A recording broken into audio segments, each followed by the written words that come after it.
In August 1972, a teenage girl vanished after leaving her home in Springfield, New Jersey, USA. The discovery of her decomposed remains 6 weeks later would lead to decades of speculation as to how she died, along with rumours of witchcraft and devil worship. 50 years on, the cause of her death remains unsolved and has become the stuff of urban legend. Was the girl a victim of ritual sacrifice, a serial killer, or a drugs overdose? Or did she take her own life? You decide. This is what happens when unsupported rumour becomes fact. This is the mysterious case of Jeannette DePalma.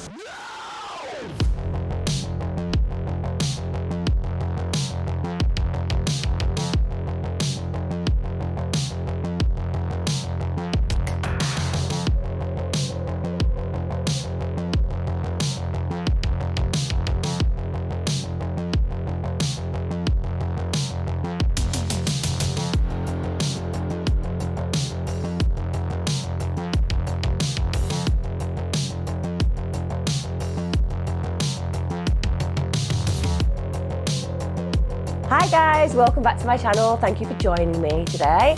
Well, I am covering one that is a mysterious case from back in the day, but still has ramifications in a modern time, because essentially people are still begging the question, what happened to Jeannette DePalma? Hopefully, after I have gone through today's case, you may have a better idea indeed. To those of you who are returning to my channel, thank you as ever. For those of you who are new, my content is released on a Wednesday and a Sunday religiously. Crime and consistency is my motto. Thank you very much. If you want to support me on Patreon, there is a link in the description below. Same with the YouTube membership. You guys make it possible for me to make this content. So thank you very much. Let's go back to September 1972. There's a woman who's residing at the Baltusrol Gardens apartment complex. This is in the Springfield township, which is in New Jersey. Well, basically, this particular resident very narrowly avoids getting a horrendously nasty surprise.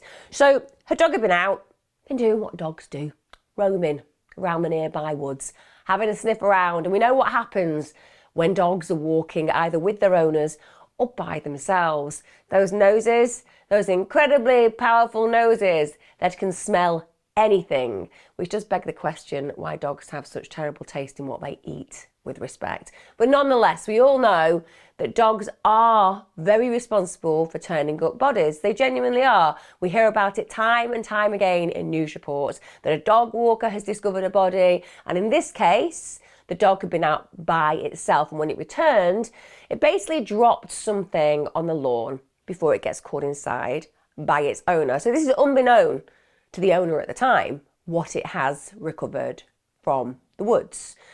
Now, shortly after, the apartment's elderly superintendent, they spot what seems to be a really large bone near the bushes.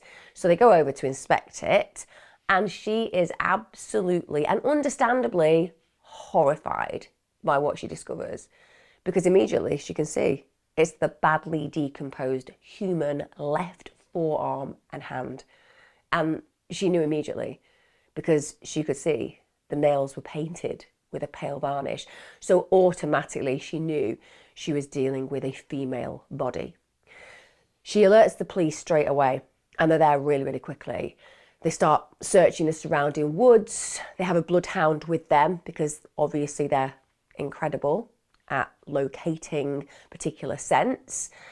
The police immediately begin to join the dots because a teenager has gone missing in the local area. So Jeannette DePalma had been listed as a runaway 6 weeks earlier.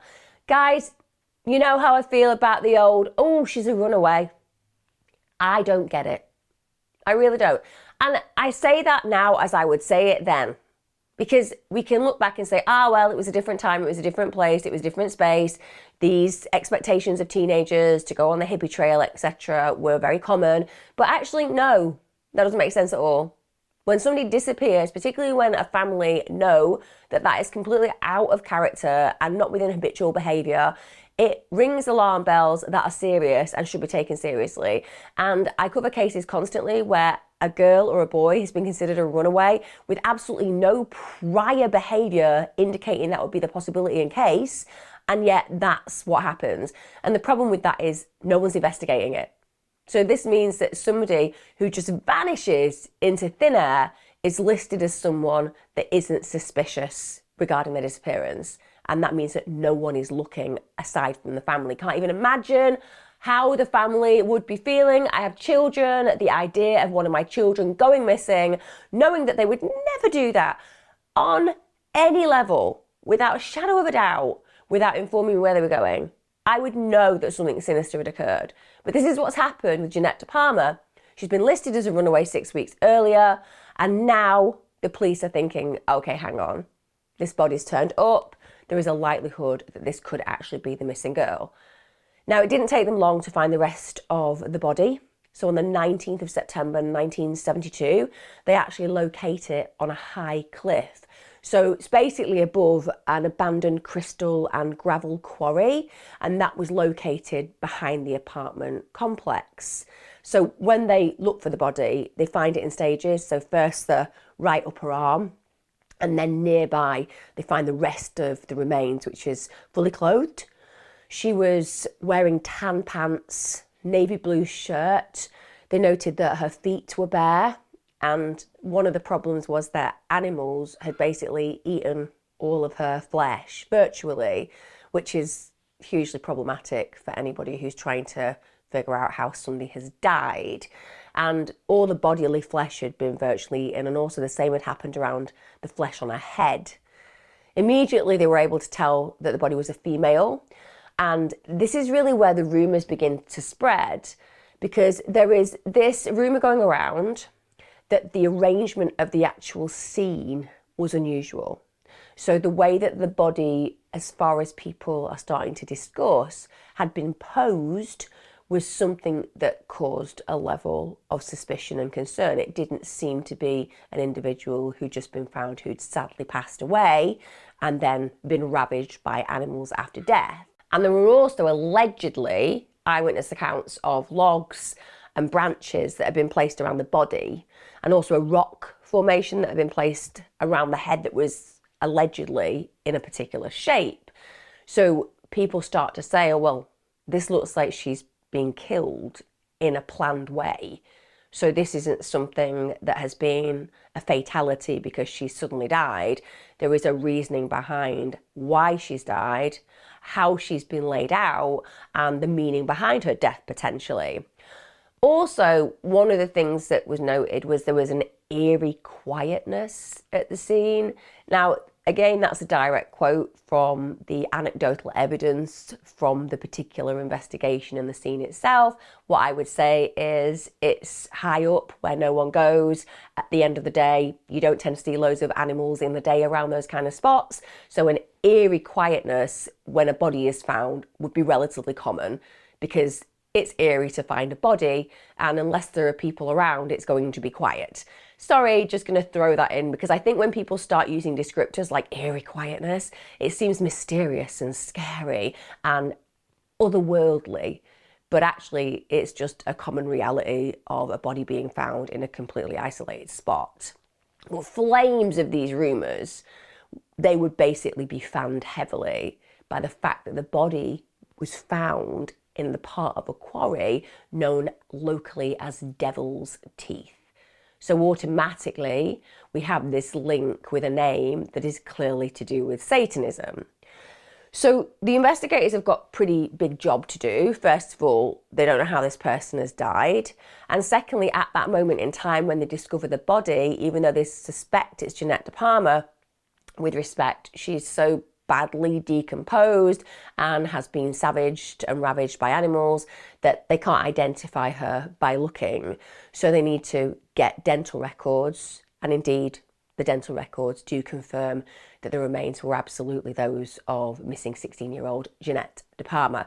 Classically, again, not the runaway, the victim. And even though, as you'll tell, this is a complex case throughout, I'm going to refer to her as the victim. I do not believe that she died naturally under any circumstances, and I'm frustrated that we're talking yet again, even though this is years and decades earlier, about a case of a young girl who went missing, whose family knew that she wouldn't go missing, that nobody wanted to look for because the police were quite happy to suggest that she'd just left of her own volition. So Jeannette vanished on the 7th of August 1972, that's 6 weeks earlier from when her body was discovered. She left her home in Springfield, New Jersey, and she was basically going to a friend's. She said to her mother that she was going to take a train, but like a lot of teenagers, potentially she fabricated this. So the belief is that she decided that she wasn't going to take the train, she was going to hitchhike her way there instead. This was so common at the time. Hitchhiking was common, I think, until recent years. You don't see it as often now, but I used to pick hitchhikers up all the time. And when I travelled extensively, and I did travel extensively for a good few years, I had a camper van in New Zealand, I had a camper van in Australia, and I picked people up every single day of the week. And I look back now with a sense of horror at my confidence and overconfidence when it came down to those decisions, but it was just part of my experience doing an OE, going overseas and living that lifestyle and wanting to make an impact on other people's lives when they were traveling. So hitchhiking now, because of social media and also because we know a lot more about the true crime world, it makes you think again about that kind of behavior. But in the 70s, this was just commonplace. In fact, think about so many of the serial killers that we talk about, like Ed Kemper, for example. These are individuals who knew that people trusted hitchhiking and they used that to their advantage. So she basically, they allege, hitchhiked, and she was only 16 at the time. She only turned 16 4 days before she disappeared. But of course, she never arrives at the destination that she told her mother she was going. So her parents are immediately concerned, immediately terrified. They report her missing the next day. But like I said, that classic belief of investigators, oh, well, she's gone of her own volition, we'll see what happens. I can't imagine the horror that that family had to endure. They know that their girl has gone. She's a kid. They know that she's not the kind of girl who would just disappear. And yet, for whatever reason, they have to just acknowledge and accept that investigators are going to consider this an open missing persons case. For 6 weeks, there was absolutely no sign from her. There was no contact from her. It was completely out of character for Jeannette. And for anybody who has kids, or even when you look back at your own behaviour, it doesn't matter how selfish you are as a kid. And believe me, when I was a teenager, I was definitely in the top 1% of selfishness because I felt that my needs were like super important and my parents were so old fashioned. And at the end of the day, if I wanted to stay out and if I wanted to party and if I wanted to do all these things that I wanted to do, then I should be able to do them. And I definitely gave them some grey hairs. But even for somebody like me who was pretty rebellious and pretty independent, I would absolutely have been calling my parents and saying where I was. I would never have been so malicious and so unfair to have just avoided contact and left them in the chaos and fear of those feelings. And Jeannette's family know. There's no way that she would have done that to them. She wasn't the kind of teenage runaway that people talk about. She was a really happy girl. She came from a really large, middle upper class Italian family. She's one of 5 daughters of Salvatore and Florence DePalma. She also had 3 brothers. She was deeply religious, according to her family. In fact, the whole family were devout Christians, and she and her parents attended a local Pentecostal church. In fact, she was even known to speak to her friends about the dangers of sin. So she'd have conversations with her peers about the issues regarding people deciding to worship the devil. And she just tried to engage with her friends on a level where that she was a mentor as well as being a mate. She wasn't the partying type. And according to her family, she was someone who really felt the inclination and drive to lead others to Jesus. She was very much involved in a local community. She got involved in working to help people who were addicted to drugs. And she actually had a future plan to go and attend a Bible college. So, you know, she was very motivated by morals without a doubt. And her family had this gorgeous house. It was on Clearview Road. And when I looked up that area, at the time, that was an area that virtually had no crime whatsoever. So if you're trying to look at an idyllic childhood and an idyllic family with a really good foundation and moral compass, we're talking about this family. And people don't just go missing. And if they do go missing, they tend to turn up really, really quickly. But weeks pass and there's no trace of Jeannette until a dog basically brings home her limb. Now, once the police start to speak to the family, because obviously they're dealing now with a very suspicious death, and they speak to her friends as well, they're looking for leads. You know, what on earth could have befallen this poor girl? But there were lots of varying and conflicting accounts, and the problem with that is that that does nothing essentially to progress the investigation. And then to add to the problems regarding the investigation, it's the sensational media reports that really cause issues, because those sensational media reports, they basically begin to dominate public opinion on the case. And that's the problem. It's a problem when people start to decide that a case, a death, a murder, etc., has played out in a particular way, because it dissuades the public from thinking logically to some degree about certain elements of the case. It stops people thinking about people that they might have seen who would normally be suspicious, but because you're thinking about something far more dark and sinister in the way it's been presented, you maybe cast those thoughts to the side. And that bias is something that starts being problematic when it comes down to trying to solve this case. So investigators at this moment in time are trying to rely on the autopsy. They really want to get a definitive as to how this girl has died, and also how that's going to help them to crack the case. But it's almost impossible. The pathologist provides really few answers. The remains are just in such an advanced state of decomposition that the autopsy couldn't even be performed. Now that's a huge problem, and bear in mind, this is at a time where the autopsy is so integral to the case, because we're talking about the 70s. Forensics just aren't in the position that they are today. So when you can't even assess how somebody's died, that's hugely problematic per se. Now obviously, the police understand that there's a distinct possibility that Jeannette's been murdered. But because of the problematic state of the body, there's no evidence of blunt force trauma, they can't find gunshot injuries, and they can't find any skeletal evidence that suggests that stabbings occurred. So ultimately, the thing that the pathologist can't rule out, because he can rule out all those other things, is a possible cause of death that's strangulation. Now, there was no physical evidence of strangulation surviving on the body itself, so they didn't see any bruising to the neck.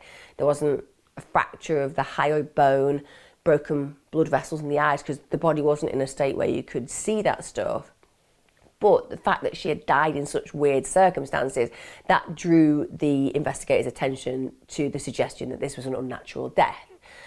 One of the theories was there was a possibility she'd fallen prey to a serial killer. Jeannette actually, when you look at the profiles of victims of serial killers, she actually has a relatively common victim profile, particularly when we're looking at lust and domination killers. So she was an attractive female teenager, she was traveling alone, and that gives her a vulnerability and availability, and we know that serial killers in particular, that's what they're looking for in their victims. And on top of that, she was highly desirable, just because physically she was a desirable individual. Now, 2 years after her body was found, the bodies of 17-year-old Mary Ann Pryor and 16-year-old Lorraine Kelly.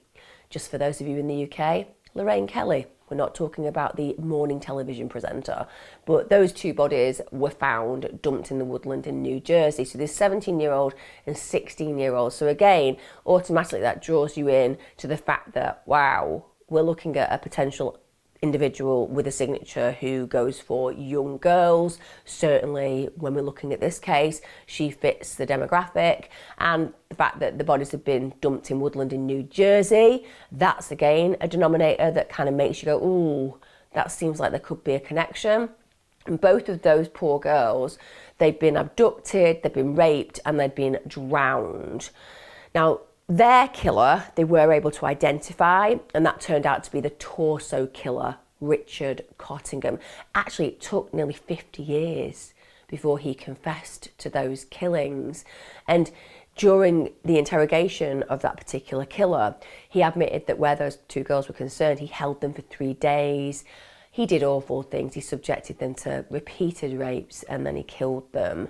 When you look at the fact that Mary and Lorraine were the same age as Jeannette, bodies found in Woodland in New Jersey, then you can't help thinking, there are some commonalities and features that make you consider him as a potential killer. And then there's another finger of suspicion. This is a homeless man. So he was known as Red, and he was known to be living in the woods close by to the quarry, and allegedly he'd fled his campsite following the discovery of Jeanette's remains. Just going to throw it out there. There could be a perfectly reasonable explanation for somebody who's homeless living in the woods deciding to flee the area when the local press are suggesting there are satanic killers in that specific area. I don't know about you, but I just imagine that I'm somebody without an abode and I'm happily going about my business, got my little campsite, eating my food that I managed to forage, quite happy, thinking to myself, it's a nice life in this free environment where I control the world around me because I have no bills to pay.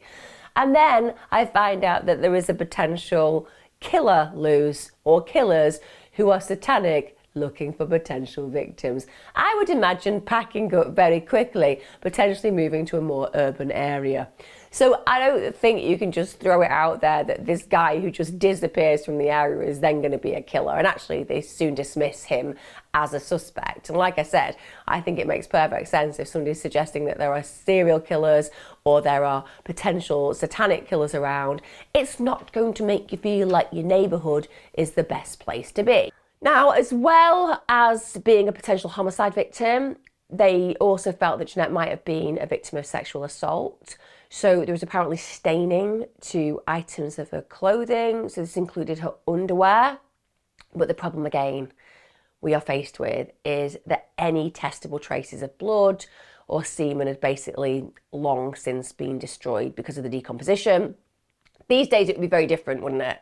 We're so advanced in our technology, but this is back in 1972. So this is prior to forensic DNA analysis that actually began a decade later to when this death played out. So they really are firing blanks everywhere they turn. The other possibility, because they're looking at all theories at this moment in time, is that Jeannette had possibly overdosed on drugs.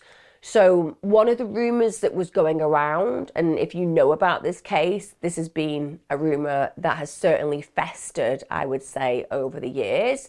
It was that she'd been found at a spot where local youths like to party. And so some people speculated that she'd been with others, she'd been having a good time, maybe too much of a good time, and she'd OD'd. And then because the young people had been scared of that reality, they had fled the scene essentially and left her to die.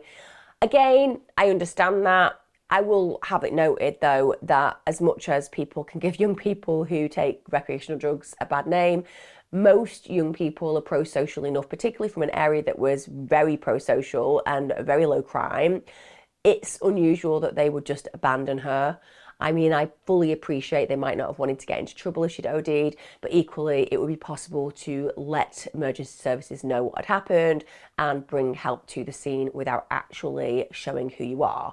So again, I'm not convinced about the fact that she had somehow overdosed. Apparently, according to her friends as well, they said it just wasn't within her mindset. She wasn't known for partying. She certainly wasn't known for drugs. Apparently she'd only ever smoked the occasional joint.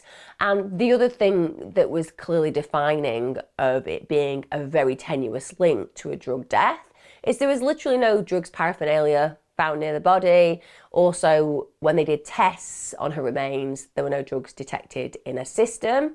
So a drug overdose therefore seems really unlikely. Now, there was one thing that was apparently detected in her remains that was a little bit unusual, and that was a high level of lead. The pathologist couldn't actually account for the presence of this, so they couldn't explain it. They just knew it was there.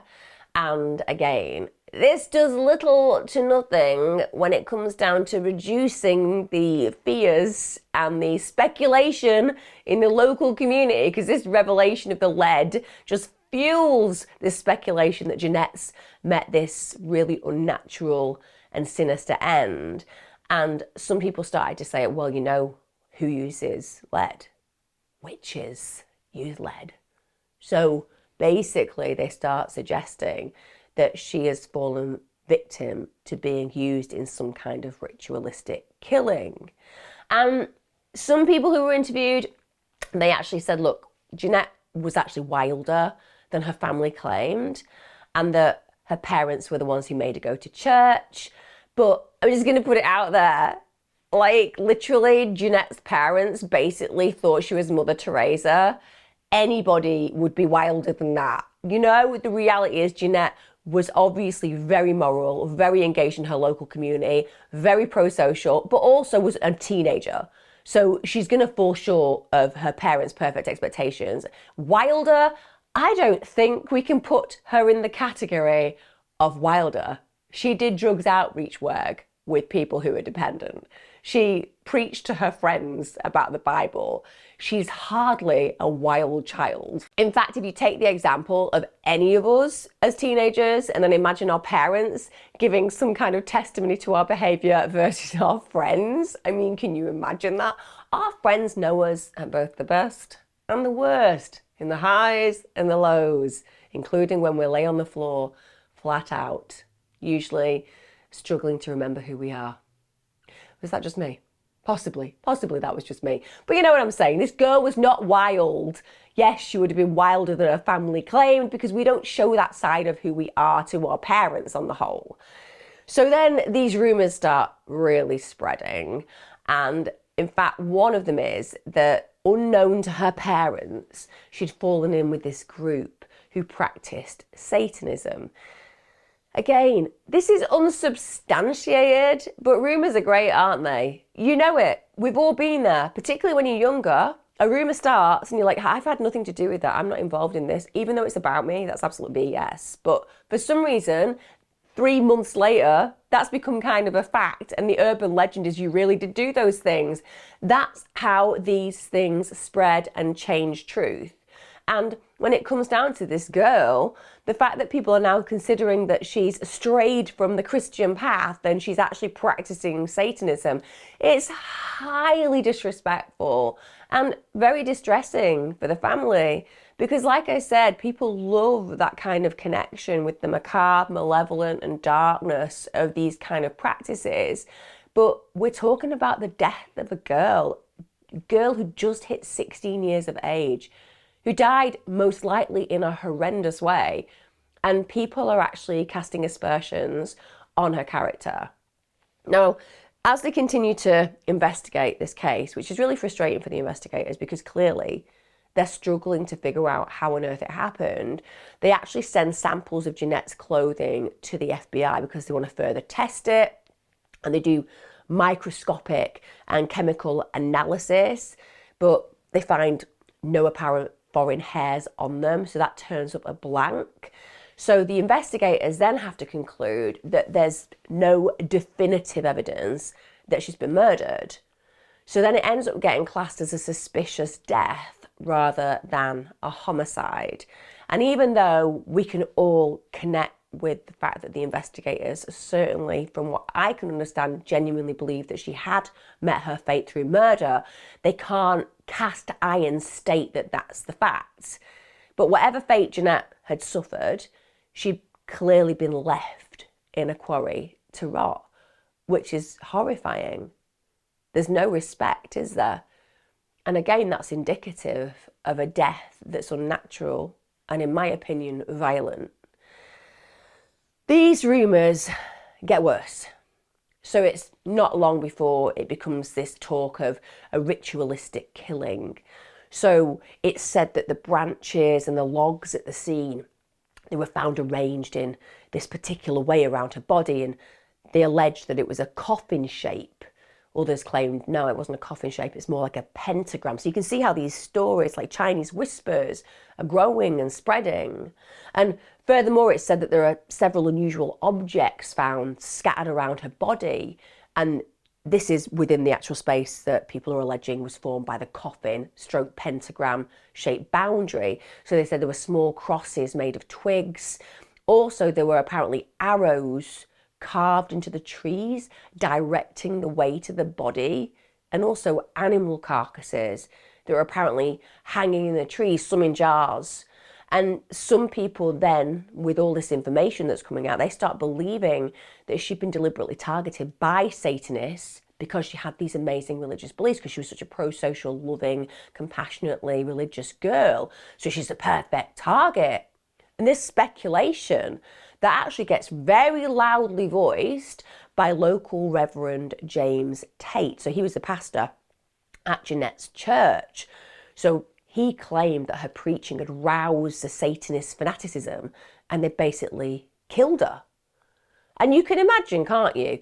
If you're in that congregation, bear in mind, I'm just going to throw it out there. It's just my assumption. This is me saying what I think. But I used to go to church quite a lot when I was bringing my kids up when they were little. I used to like the scones, I'm not going to lie, after the service. But basically, I would go, and Simon, who was my preacher for many years, when he shared his sermon and gave us the advice and guidance that he was giving that week, I didn't sit there thinking, Simon is a little bit dramatic. I thought, Simon, man of the cloth. If you're watching, Simon, that's what I think of you. Nice guy, man of the cloth.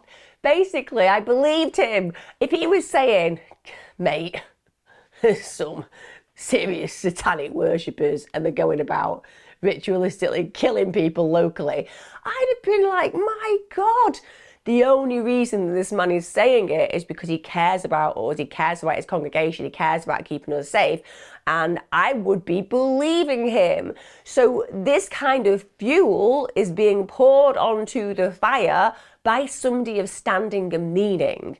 People are going to be panicking without a shadow of a doubt. And these speculations, they further get cemented into the public conscience when the media pick up on it. Of course they do. So then there's these sensational reports of the case, rife with allegations of satanic sacrifices, occult rituals, all adding into the macabre allure surrounding Jeannette's mysterious death. Because if you were writing a script of a film and you were looking for the ideal human sacrifice, you would choose a character just like her. Religious, pure, pro-social, compassionate. She would be the absolute opposite of the kind of individuals you would imagine who would want to sacrifice that kind of human. So even though we're talking about sadly real life, you can see how it plays in to the media hype, the media storm. And the headlines, they included things like murder probe sheds light on witchcraft cult. Bear in mind, we don't have any evidence of a witchcraft cult. I'm not even sure witchcraft cults exist. I'm pretty sure it's a witchcraft coven. Cults tend to be slightly different. For example, there wouldn't be more than one leader, whereas witches tend to have an equal role in that area. Sorry, I digress. I don't think we need a description of that. But the point is, on a definition level, I don't think it's appropriate. But again, not only is it witchcraft, it's a witchcraft cult. There's a whole cult of them. And this sets people's minds on fire, doesn't it? It's also reported that officers who were involved in the investigation were allegedly investigating whether Jeannette's death was linked to a group of Satanists or possibly a coven of witches. As I said, coven, not cult where witches are concerned. But apparently they were meant to be living in the vast Watchung reservation. Now, to be fair, there was a group of modern pagans who actually practiced nature-related rituals in the reservation, and that in itself was something that people started to decide was a descriptor for these individuals that the press are pointing at, even though clearly we're talking about a completely different belief system, and lots of pagans exist today. They aren't going around ritually killing Christians. But the point is, This is what the press are putting out. And because there are, shall we say, some elements of truth, if you stretch the truth very, very, very far to the point where it's almost not true, people can hook it on there. And at this point, people are like pagans. So when you step away from being a Satanist who kills babies, that's the way that their minds are working. Now, around the time of Jeannette's death, the police allegedly found in the reservation burning candles, a bowl of blood and feathers, and pigeons with their necks snapped. Allegedly. But again, if you're reading this in the paper, for the most part, especially back in the 70s, you don't question its reality. You buy into it verbatim as fact. These days, we understand that the media makes stuff up 99% of the time because all they want is clicks into their paper and make you read that article, and ideally buy the barbecue that's also advertised in the article itself. At the end of the day, we get it. We're more awake to that. But in the 70s, you just would have trusted it fully, much like you would have trusted the news fully. So this is something that really for the local community must have been absolutely psychologically destroying. If I had been living there at this moment in time with kids in that area, looking at my local community and thinking, oh my God, nobody is safe. These individuals are lurking in the shadows and they literally want to kill people of Christian standing. That would be horrifying. Now, the case has got so many problems that we're talking about years passing and the case just remaining unsolved. Jeannette's death becomes the stuff of urban legends, the stuff that's shared around campfires, stories that are told, different spins placed on it, becoming more and more extreme regarding how she met her end. Locally, it seemed to be accepted that the teenager had basically fallen victim to ritual sacrifice. And many people were that scared of even broaching the subject, even discussing it, because they felt that if they discussed it, it was something that could mean that they'd opened a door to the potential and possibility of them finding themselves dealing with some malevolent force.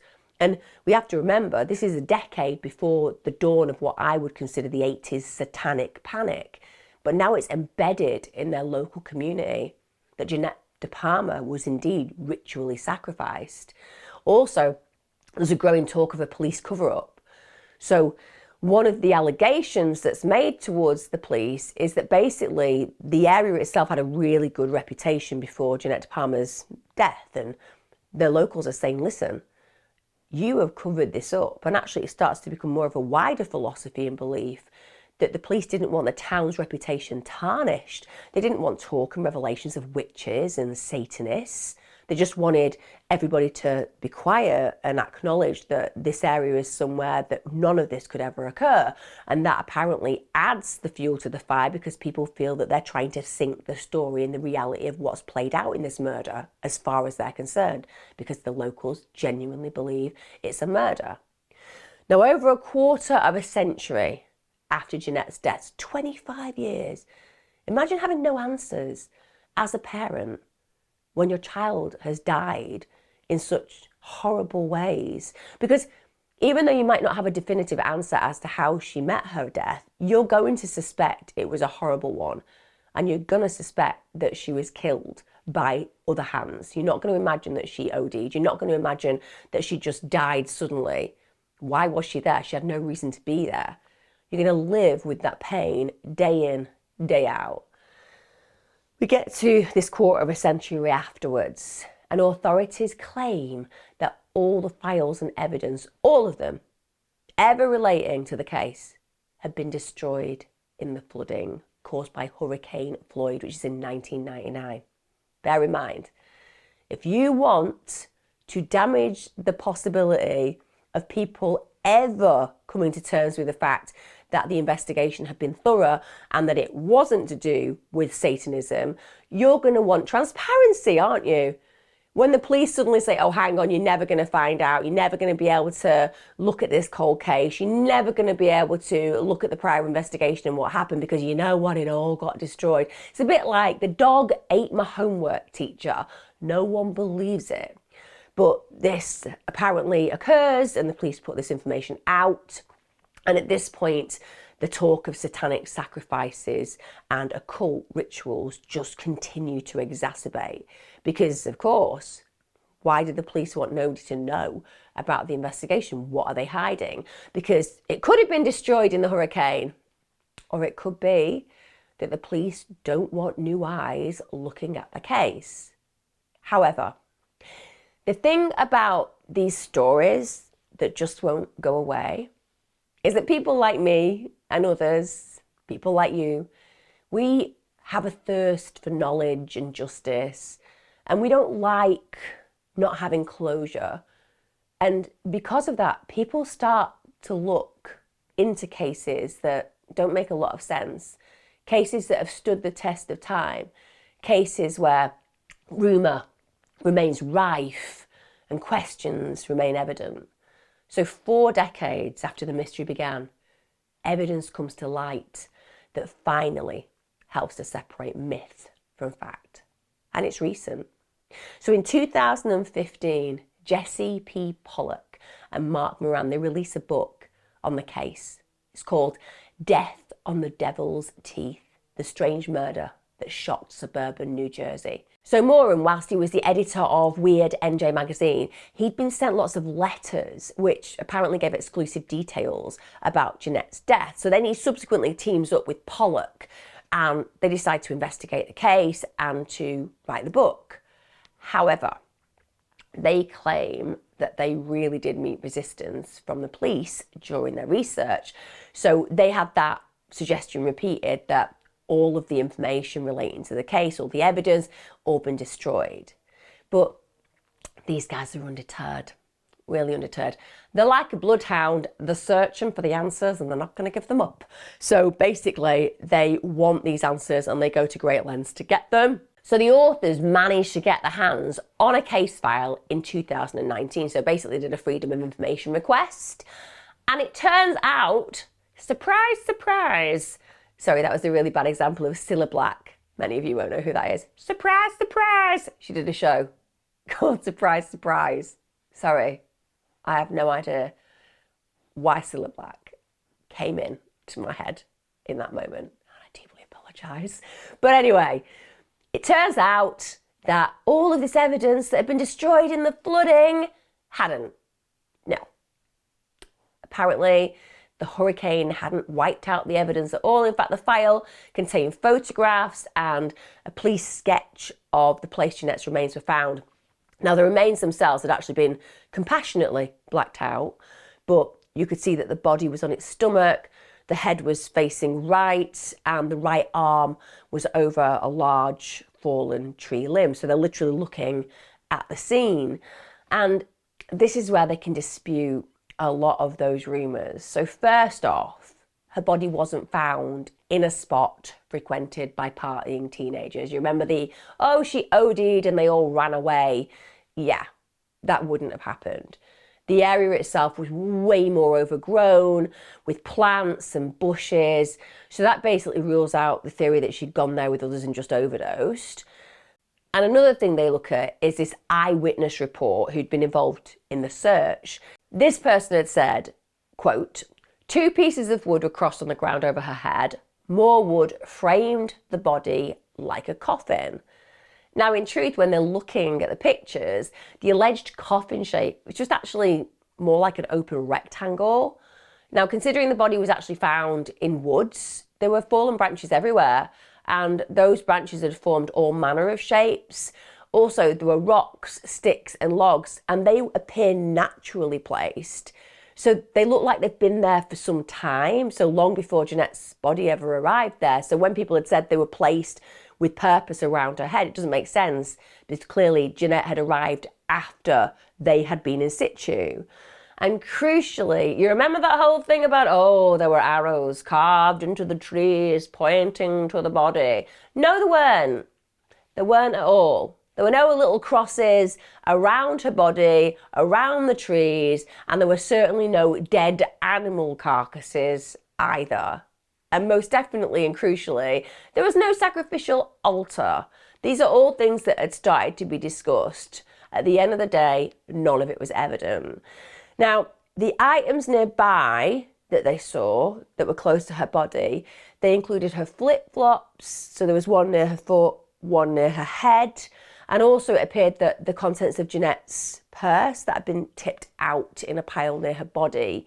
But these items as well, they're really sad to see because they're just indicative of exactly what you'd expect to see in a girl of Jeannette's age's purse. You know, the things that she was carrying, it's so synonymous with being a teenager. So she had a Vicks inhaler, she had this small green compact, she got lipstick, she got eyeshadow, she got a blue comb, all the things that you want to take with you when you go in somewhere because you want to keep yourself looking nice.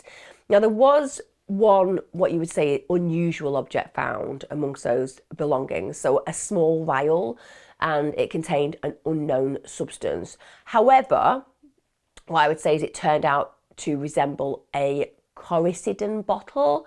Now, a Coricidin bottle, Coricidin itself is an antihistamine, and that helps with colds. And Jeannette's mum actually confirmed that her daughter had had a slight cold at the time she vanished. It's probably also why she had the Vicks with her. But the purse itself and her necklace, which she always wore, they'd been stolen.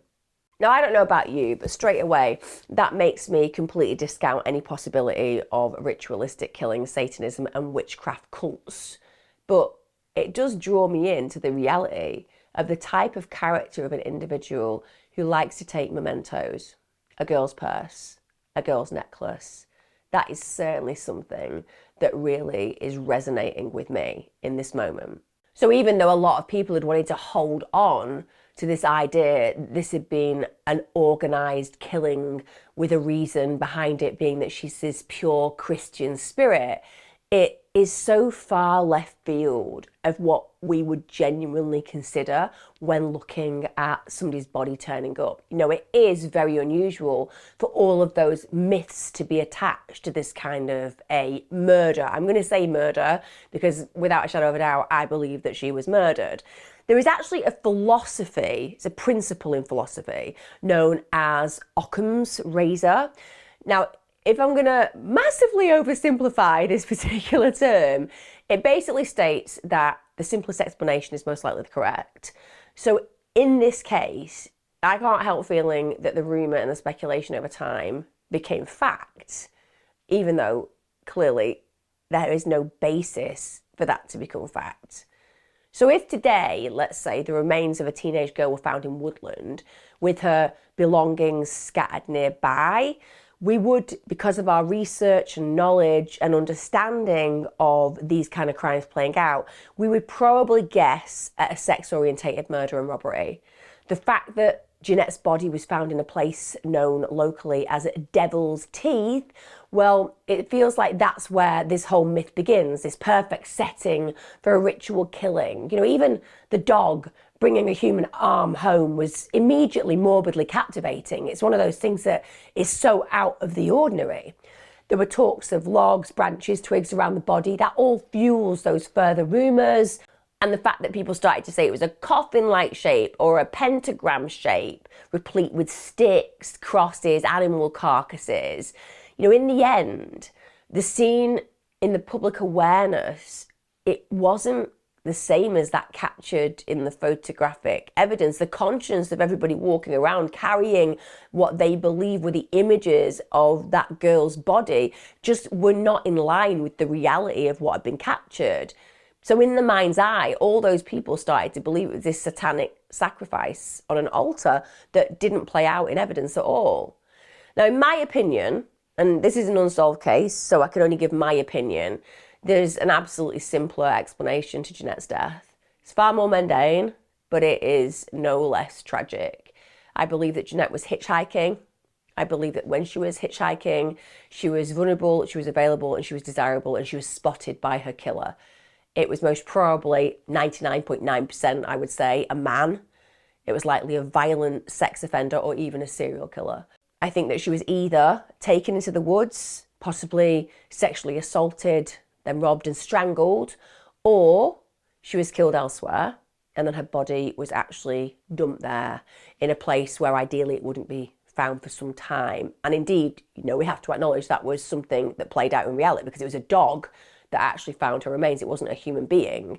And it had been enough time so that her body was in an advanced state of decomposition. Now, the officer who was in the search party that actually found Jeannette's body, he even stated that it was really difficult to get up there, climbing up to the spot that her body had been left in situ.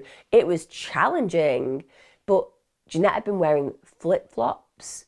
So why would she have gone there of her own volition and her own choice? She's either been carried up there or forced up there, as far as I'm concerned. And there are sadly countless examples of young women and girls meeting this kind of a fate. Whereas in contrast, when you consider ritualistic satanic killings, they are actually incredibly rare. Now, the authorities have made it very clear that as far as they're concerned, one of the biggest problems in this case is being the portrayal by the media. They feel that really hasn't helped the investigation.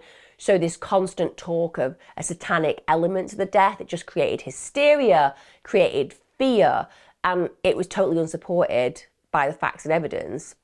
But it did nothing to actually progress the case, because as I said, it gives this huge bias. People think that they're dealing with an otherworldly kind of killing, and that means they aren't concentrating on the actual reality of what could have happened, i.e. she was grabbed by somebody and then horribly murdered.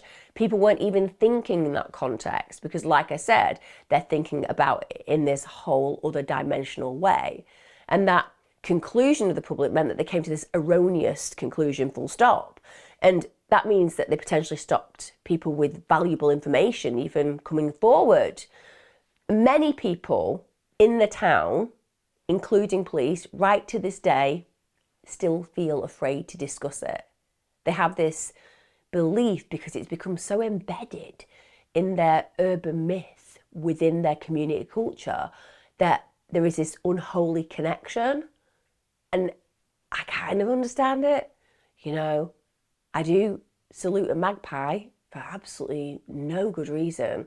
I don't walk under ladders, and I've never put an umbrella up indoors. And yeah, I know it's all BS. But nonetheless, we kind of have these little rituals that make us feel safe, right? And I guess because it's become so embedded in local culture that people just don't want to chance it by even talking about the reality of what might have happened to this girl. But even though some of these investigators don't want to even talk about it today, suggesting that there's some kind of link with the satanic, I just don't buy into it, because from the original investigators looking at that crime scene, looking at the photos, it would be incredulous that any investigator could conclude there was evidence of occult practices.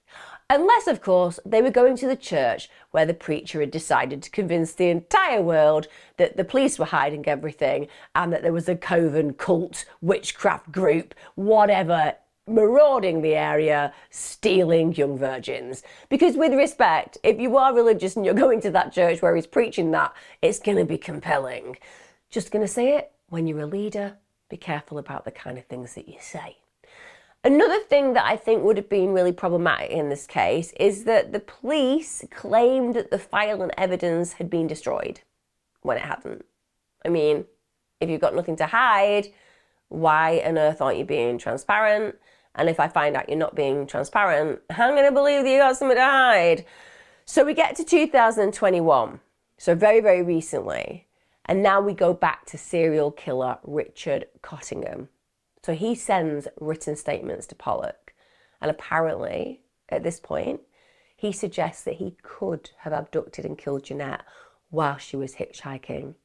So Cottingham is an individual who admitted that he'd been obsessed with bondage since a child. He fantasized hugely about hurting girls. And he claimed that this had always been a problem for him. He'd always had a problem with women. He actually made his victims call him master before he killed them. Now, his preferred MO was strangulation. That's the only cause of death that wasn't ruled out in Jeannette's case. And 11 murders have actually conclusively been linked to Cottingham. So he's 100% a serial killer and 100% an individual whose MO we know. Now, he actually claims that he killed between 80 to 100 girls. And if we were to imagine that she fell victim to him, well, he's saying that 80 to 100 is the number he's killed, but he's only been linked to 11. That would suggest a high number of those individuals have never been found, meaning that maybe he knows how to dispose of a body and not actually have that body be discovered. Let's think about Jeannette and where she was placed. It was in an area that people didn't visit. If the dog had never been there, would she ever have been discovered? We don't know. There's certainly a level of sophistication to the disposal of a body in such an area. Now, as yet, there haven't been any disclosed developments in regard to the Cottingham case where Jeannette's death is concerned. And we know how much these serial killers love the spotlight, don't they? You know, any interviews, they're like, I'll do it. Any kind of opportunity to kind of have the control just for one moment again in their life, it's something that they'll often take. Because when you're in prison, you can't do any of the things that you used to want to do because you're no longer able to actually have the freedom to exercise those fantasies. So you don't have the very thing that ultimately you crave, which is power, domination, control.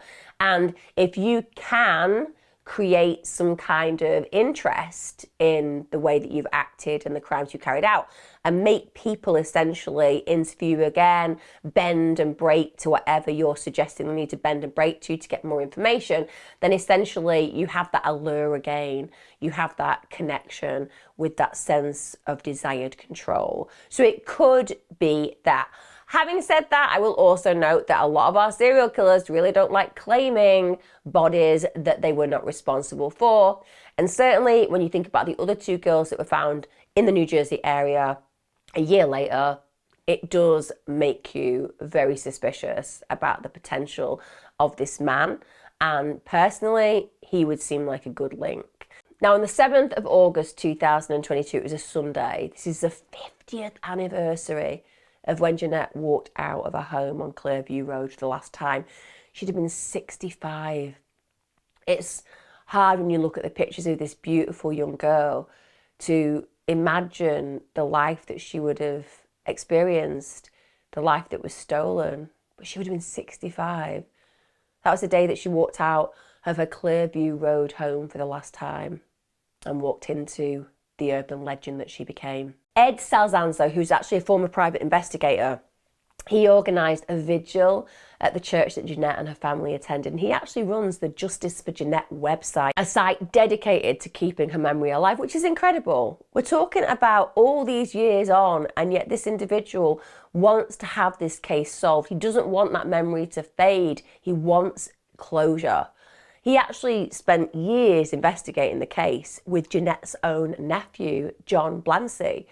And the previous year, he actually unsuccessfully sued the county. We all know, just going to throw it out there, just because somebody unsuccessfully sues a county does not mean the county should have actually won the case. I don't know about you, but I think we can all agree that when you take on a massive organisation, some would say an institution, some would say a majorly powerful source of control, you often don't win, even when you should. Even when, let's say, you went to prison for a crime you didn't commit and you were fitted up, and yet somehow, when it goes to the suit and you should win, you don't. This stuff happens. But he basically sued the county because he wanted Jeannette's clothing. He wanted her fingernail scrapings retested for possible DNA traces using the latest profiling techniques. Why wouldn't they give it him? Like, surely it would be an amazing outcome if you could indeed locate the killer. Or you could confirm that the serial killer who suggests he could have done it had actually done it.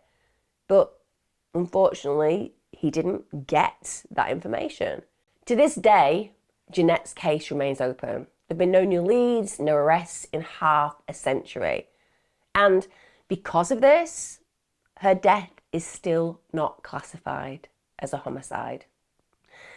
This case is one of those that you just desperately feel frustration over the fact that there has been no closure.